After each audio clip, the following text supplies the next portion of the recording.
Ejah tiksa nak nikah, beres mudah awak.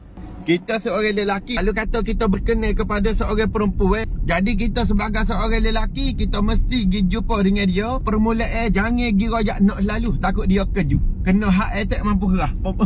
Tak gelepar. Berhenti dah nak buat hak attack. Kalau kata kita pergi jumpa retina, kita tak kena batal hidung dia lagi sahabat. Datang-datang kita pergi jumpa retina tu, kita kata kita nak mampu gerah ya sahabat. Nyetok. Nyetok sahabat, nyetok.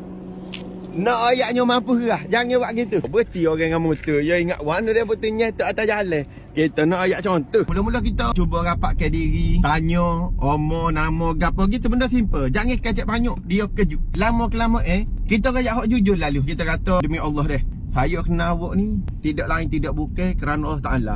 Saya nak jadikan awak isteri saya. Lepas tu kita kerak lalu, kita kata kalau awak ada gawe dah, tak apa, saya tak sekacau. Saya anggap benda ni tak ada jodoh. Beres, lesah. Kalau dia kawak, saya single, tak ada lagi. Yalah tu, dia ada orang kata satu bunga-bunga. Lepas pada tu sahabat, kita rapat ke lagi dengan dia. Moga kita rakyat dah, kita nak jadikan dia bini. Kita kena semeta, boleh jadi dah ni. Kita pun kata, saya nak jumpa ayah awak. Maksudnya, nak kira lagu besar-besar